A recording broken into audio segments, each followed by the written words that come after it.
Hello, my name is Stephen Nolan, and I'm a student with Memorial University. Today we got a great guest here. We have Dr. T. Murphy, and who's done his research on problem drinking. And so the obvious question is, Dr. Murphy, is what is problem drinking? That's actually a complex question, Steve. It depends on who is defining the behavior as a problem. I guess maybe you could make an analogy around the idea of problem weight, like who's defining it, because there's an objective side to it and a subjective side to it, I think. Like if you look at it objectively, particularly with people who work within a medical establishment, there's certain criteria that you might need to qualify as a problem drinker. And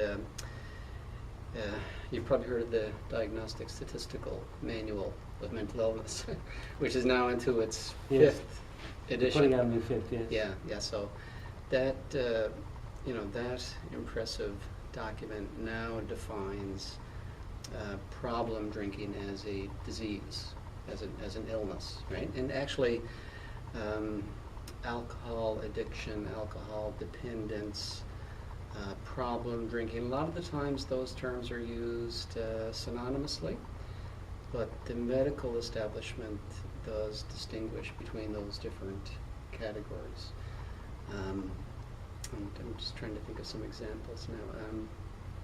Well, actually in this edition of the Diagnostic Statistical Manual, problem drinking has been redefined as alcohol use disorders. Oh, okay. And it would include phenomena like drinking to the point of feeling inebriated and maybe having blackouts and having trouble remembering events.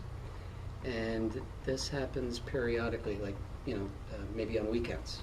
Right? We might otherwise call it binge drinking. Yes.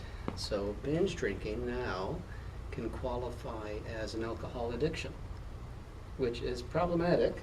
Because if you're a student. Well, exactly, and that's actually one of the issues that critics point to now, that the net for defining a behavior as problem drinking or alcohol addiction is so wide now that some American sociologists estimate that maybe 40% of undergraduates would qualify as alcohol addicts, alcohol dependents, problem drinkers, people in need of some sort of treatment. Now, this is great for the treatment industry because it's a growing industry, yes. and billions of dollars are made in treatment. So I think that's more the objective side, how the experts, how researchers define problem drinking.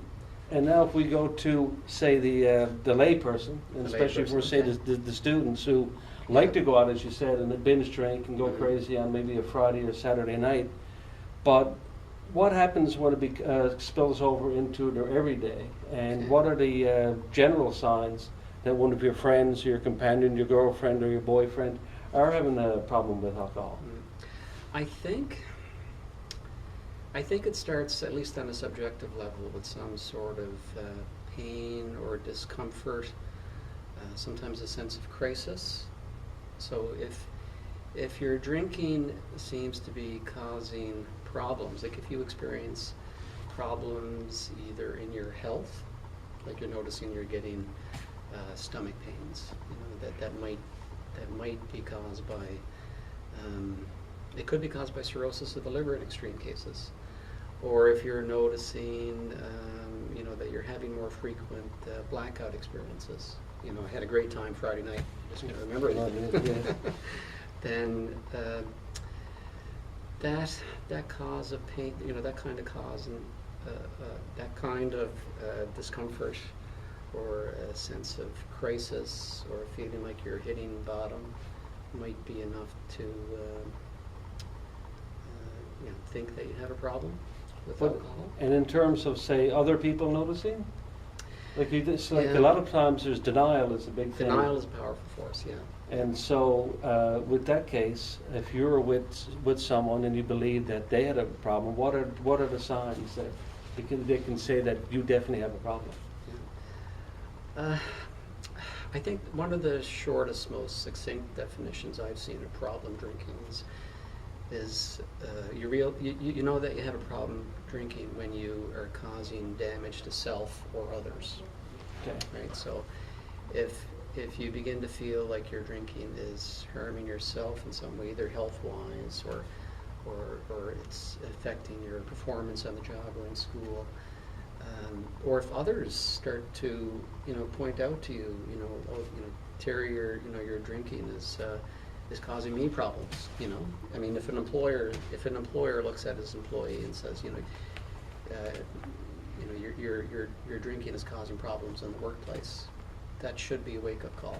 That should be an indicator that you have a problem with alcohol. Or if your doctor looks at you and says your health is suffering because of your drinking, that should be a wake-up call. Or if a significant other, like a spouse, says our marriage is suffering because you're just your drinking habits are just causing too much havoc and instability, that should be a big red flag, an indicator that you have a problem drinking. Well, that's all the time we have today. We want to thank you so much for coming here today. And we're signing off. So we hope you enjoyed it and look forward to more videos in the future. Thank you.